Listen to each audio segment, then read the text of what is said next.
I'm John Kaiser, and I'm going to talk about looking at juniors from a security of supply perspective. We are in the mother of all resource junior bear markets, and I emphasize the junior parts. Yes, resource sectors are cyclical and will come back. However, I think we are in the midst of a catastrophic failure of the institution called the Canadian Resource Juniors. And it's largely due to structural changes in the financial sector, which are limiting the ability of people to buy high-risk juniors through their brokers, and also killing off the brokerage firms that used to specialize in this sector. What this chart here shows you is resource sector financing over the past decade, and you can see the two major triangles here in the middle, there and there, interrupted by the 2008 crash, and also the value traded on the venture exchange. And you can see that we are now at financing levels back to this point before, at the end of the 1997 BRIEX bear market. And this little blip here has nothing to do with the resource juniors.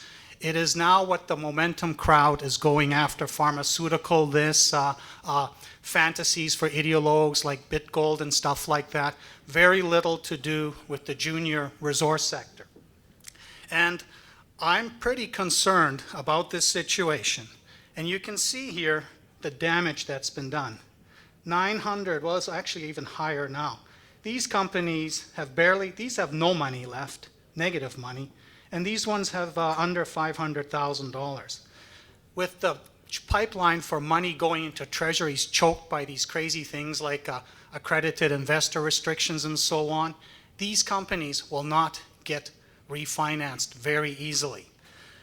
The good news is this group, the survivor group, and the 12 companies here today are part of this group. Although unless there are reforms done in the financial sector, the whole system for juniors is going to die. It's going to take 3 to 5 years to die. And this will be the last hurrah window.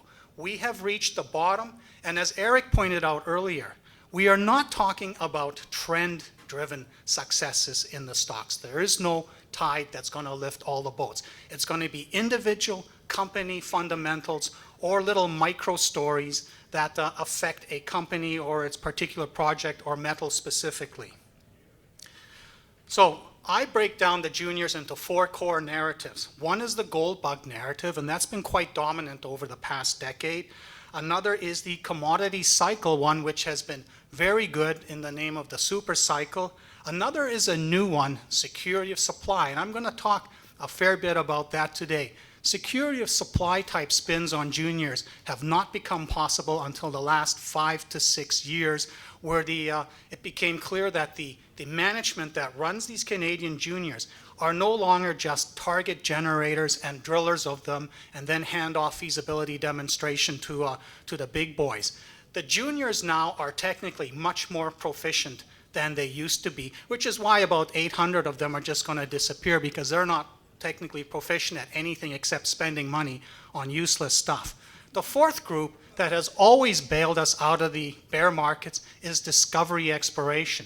But there is so little money going into treasuries, so little speculative appetite for believing in the future of a project or anything like that, that the big discovery, the Caddy, the Arequipa, the Voisey's Bay, that have always bailed us out in the past, are just not very likely to happen. Now, the gold bug story is probably the slowest and weakest story right now, and I'll get into why a little bit later, but what you really want to look at is this green line here, which is $400 gold from 1980, inflation adjusted to the present, about $1,200, which is where gold is right now. We've gone full circle. We've got a gold price 4 or 5 times higher, except this time around, the ramp up in the gold price hasn't created a 400% real price increase. It's created nothing. And in the meantime, we've harvested over 2 billion ounces that became low-hanging fruit in 1980, and everything that's left is not so low-hanging fruit anymore.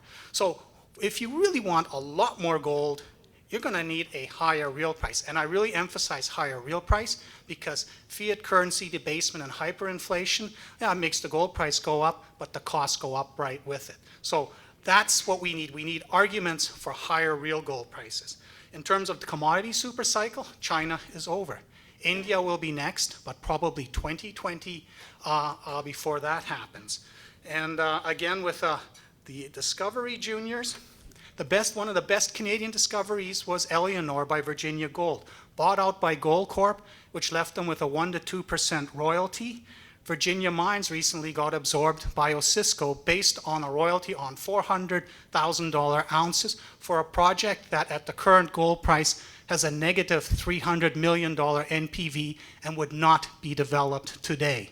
When Goldcorp took over Probe, our best new discovery coming on the scene, they did not give them a royalty.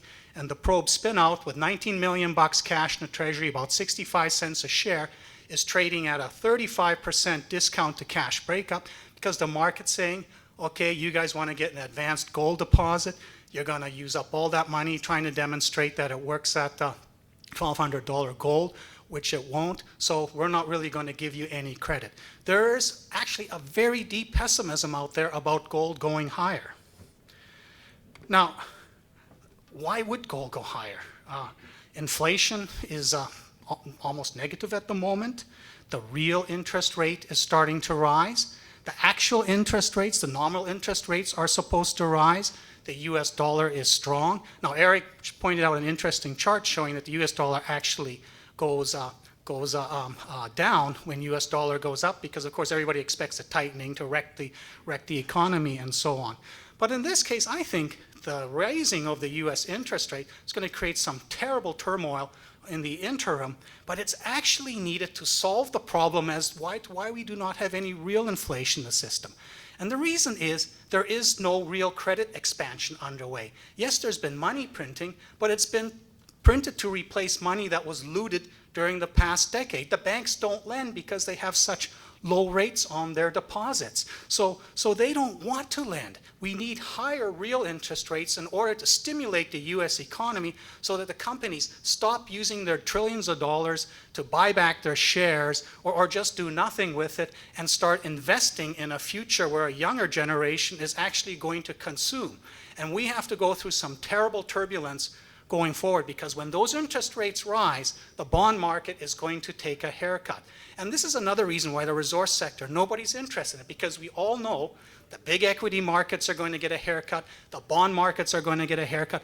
All of this has to happen to prevent a future that is a catastrophic failure itself, a depression. And we have to navigate that, and the equity markets wants to stand aside and wait for this to make sure that we just have turbulence and we do not have this negative thing. And that's creating these depressed prices. And if you don't think it will be a catastrophic failure this time around, and there's a reason to believe it won't be, because this time everybody is expecting it. In 2008, only a minority was expecting it. So it will be very turbulent, but it will not be the failure everybody thinks it will be. And I think a growing global economy is the real reason to be optimistic about a higher real gold price. And the chart here on the bottom, it sort of shows this is the value of the existing gold stock divided by nominal GDP. And you see how high it was in 1980, see how low it was in about 2001, and it peaked there when gold peaked at 1900. Now it's down here at 9–10%.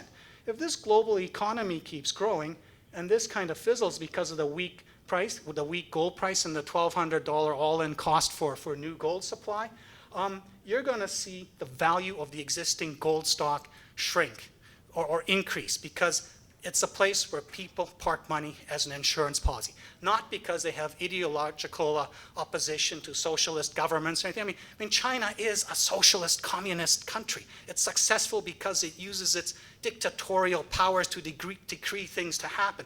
And yet the Chinese are buying gold, not because they expect this to fall apart, but because they like to have an asset base that's independent from the other monetary systems out there. So, if you believe a higher real price is going to happen for gold, and forget just inflation adjusting, you look for companies like Sabina Gold, which is going to come up next.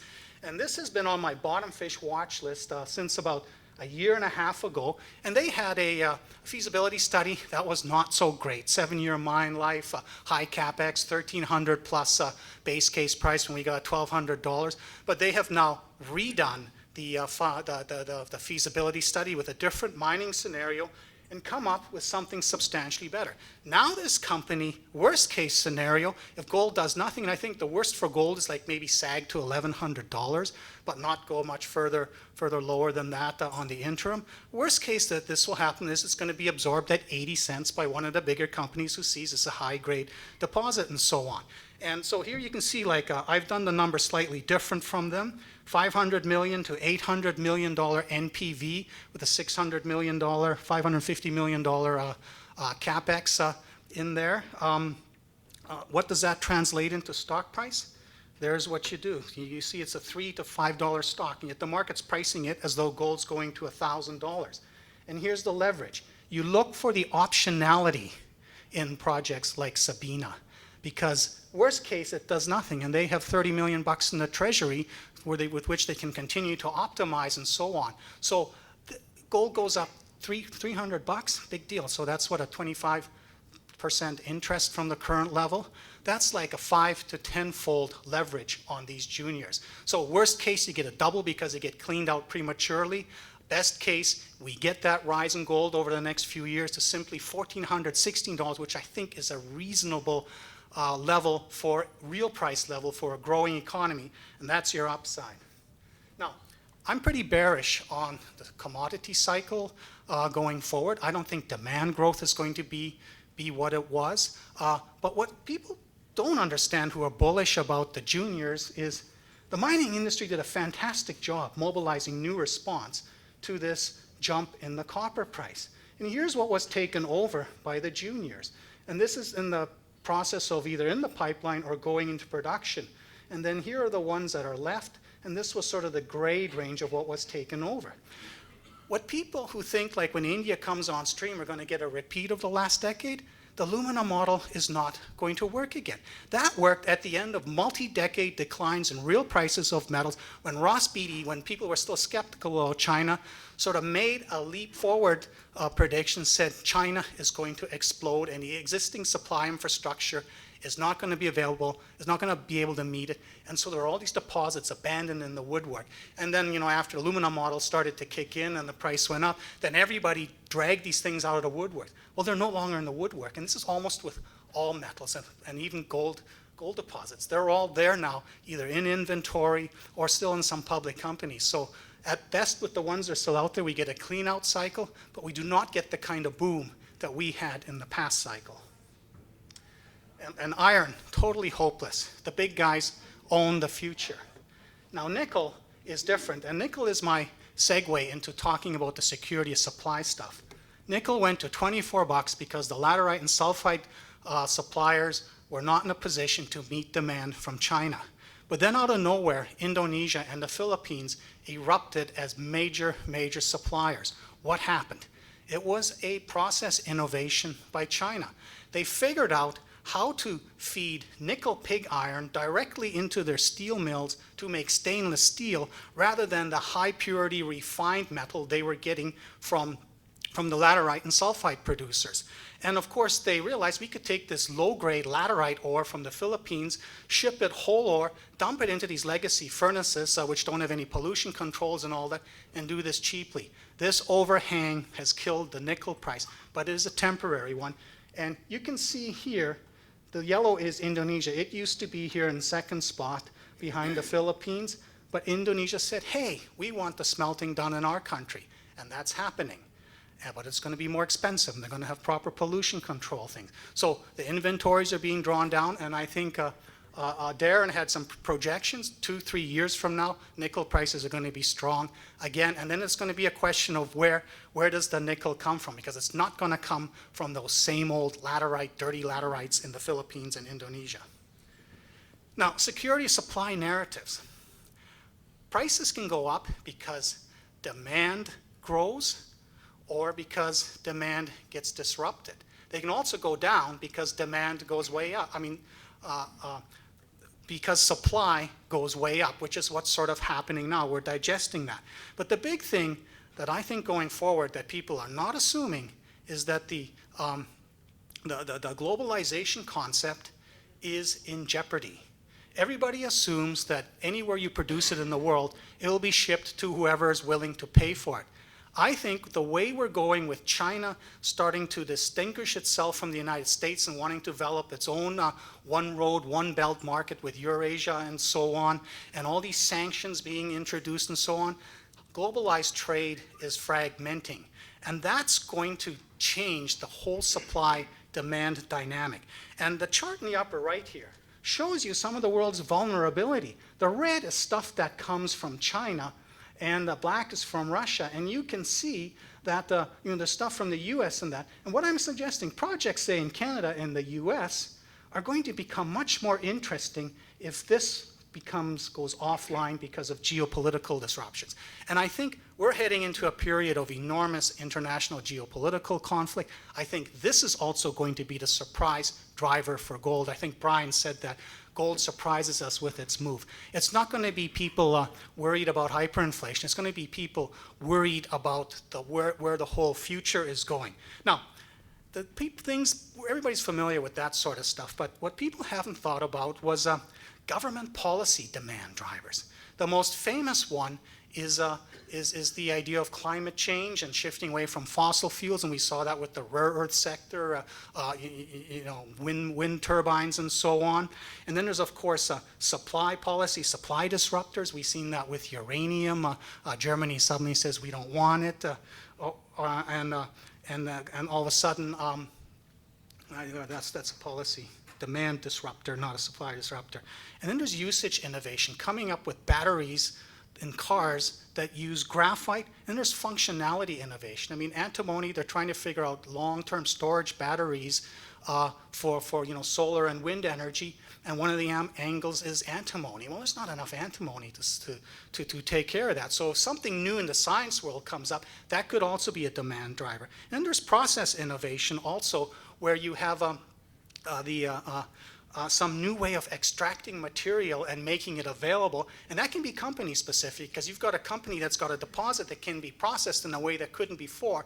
That would make that individual company much more better. And then there's deposit depletion, and that's the new one we're going to hear a lot more about. So this chart just quickly shows you two trends: American military spending as a percent of GDP and Chinese spending as percent of GDP. China is now wanting to project its naval power beyond the South China Sea. And we're now seeing the saber rattling over the Spratly Islands with American planes buzzing the islands, which the Chinese are actually building up by dredging it and building structure on it and all that. This is going to be a big shoving match, and this thing could cause some serious supply disruptions down the road. And there's also the Russian. Putin has Tsarist ambitions to dominate Europe. And Europeans don't really know how to deal with this. Then there's the Middle East with Iran, Saudi Arabia, and ISIS in an unholy battle with each other.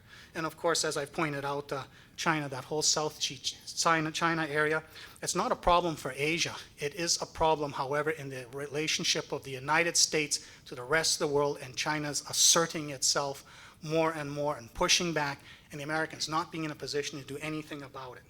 So we get a Chinese supply disruption. And I'm going to zip through these very quickly, and to make the point that China dominates tungsten supply, the war metal, the tool metal, antimony supply. If for whatever reason China starts to restrict supply of that through quota systems, we are in bad trouble. But there's another thing that's changing in China that people aren't thinking much about. China has decided that its policy of being the world's toilet for pollution, subsidizing low-cost production, is going to have the Communist Party removed from power in Beijing. So they are now introducing environmental policies, the kind of environmental awakening that the United States had in the 60s and 70s. They are going to shut down a lot of mines and smelters and refiners that are very dirty. A soil study concluded that the entire food chain was contaminated with heavy metals. That's because they irrigate everything with river water, and the river is the great toilet for Chinese industry. Also air pollution and so on. They also understand climate change. While in Americans, the Republicans are convinced that that there is no climate change because none of them are scientists or understand what science is. In China, they totally understand it. So and again, this would be an example of a Russian supply of potash. Potash is vulnerable to an upside spike if Russia starts to annex further stuff, and then Belarus gets caught in, and then all of a sudden countries like Brazil are in serious trouble. Uranium is suffering from utility destocking from Japan and so on. But a lot of the countries, India, China, are building nuclear reactors. It's part of the clean, non-fossil fuel-based energy future. So again, projects, especially earlier stage uranium projects, that are going to deliver high grade, and that's I'm particularly interested in Athabasca Basin place. That's a place where it works. If you've discovered something, it's going to work at $35 uranium. But we are probably looking back at $80 to $100 uranium down the road. Molybdenum, an example, you saw that huge spike. That was because the Chinese went on a cleanup rampage in 2004, which curtailed supply. Graphite, usage innovation. If these batteries that Tesla wants to build really go up and they require large flake, where does most of it come from? China, going to be a problem again. Again, China's depletion problem with many small-scale operations that are dirty, this is a serious problem the market is not quantifying. We are going to see price spikes in the next few years in some of these more obscure metals. Rare earths, we've already seen it. It's going to get worse again, not for the lights. We got Western supply now for those, but the heavies, those are the most dirty, wastefully produced mines in China, and they are key to magnets, which are part of the whole energy, renewable energy, and also energy efficiency. Now, energy efficiency, people don't talk about that. People talk about alternative energy. Well, part of the future is saving energy, using less of it to move your stuff, to get work done. You look at this here. This is American consumption of oil. It's been flat for 30 years. That is amazing. It's because of energy efficiency rules and regulations, and they got this big target coming here. There's going to be more things driving energy efficiency, whether or not oil is cheap. And here's an example, niobium. Niobium makes steel lighter because it makes it stronger and harder, so you need to use less of it. And niobium was an obscure metal that had no real supply except from this charming group, from this charming group of countries here, which is of course not reliable at all, until Arasha, the world's most humongous niobium deposit, was realized, this is 2.5% niobium. And as they started developing this, a market of almost zero niobium demand is now a $2.5 billion market. And there's a similar story happening in the scandium sector, because scandium is to aluminum what niobium is to steel. And it does all these things like make it stronger, so you need to use less. It doesn't hurt the conductivity, so you can stretch high tension wires further. It allows weld joints to be as strong and so on. It allows 3D printing, which you can't do with just aluminum powders. It's corrosion resistant, so there's all kinds of uses. And there's this huge $100 billion aluminum market where you got the car industry, the rail industry, every airplane industry. Everybody wants to have a lighter carcass to move the valuable cargo for which you get paid. And I'm predicting that we're going to see this happen.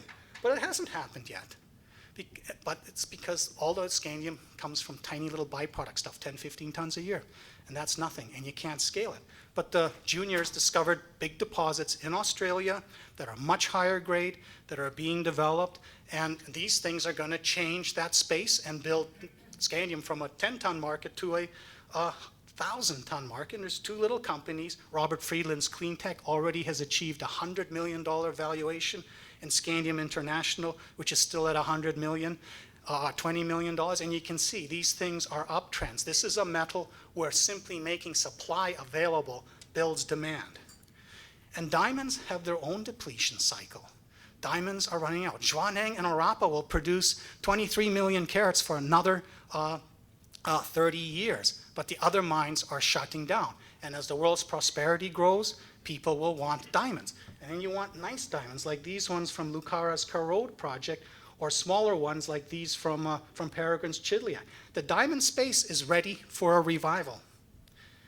And And then zinc. Zinc has a depletion cycle. This one's also going offline, no longer mining or just processing stockpiles, not much new coming on. Zinc is ready for a breakout above $1.20. China has totally dominated this market, but this is flat last 2 years. There are only about a dozen zinc companies out there, and these zinc companies have not yet really attracted attention from the market because the market thinks China will simply ramp up supply. But if this environmental policy kicks in, it is not going to ramp up. In fact, it's going to decline. So the wild card is zinc supply will decline, and the supply deficit is going to go much higher than is predicted. And so that brings us to what will be the last company presenting to Zinc, which is one of my top recommendations. And there you can see sort of the sideways market, market not really taking it seriously yet. Yet they did a PEA, which shows that it works at $1. And of course, the market doesn't care. $10 million valuation, $7 million right now for something that's potentially worth this. When zinc breaks through here, it's going to end up the next couple of years here. This is a smaller scale mine, not these big ones like Howard Pass, which will take 5 to 10 years to develop and probably longer because people will think China will come back with supply. And so the zinc space right now is, I think, one of the best base metal spaces to start positioning right now. And Bay Street will start to move when we see this, the zinc price break through $1.20. Thank you. Oh, and then here's, you can just see what that translates to into stock price. So you can see the tremendous upside. Again, optionality on zinc. For the gold bugs. China is the world's biggest gold producer, and look where it's come from. That's also, do you know of any Carlin or Pipeline or Cortez type gold deposit in China? No. Or a Witwatersrand Reef that they just keep chewing away at? No, it's many nasty little deposits. They're all going, a lot of them are going to be roadkill. And when China's internal supply of gold, all of which is required to be sold to the central bank, starts to decline, their appetite for gold in the foreign markets is going to increase. And that's going to be a driver of gold demand that's unrelated to inflation, hyper, whatever type of stuff. And that could also be the surprise that comes upon us. Thank you.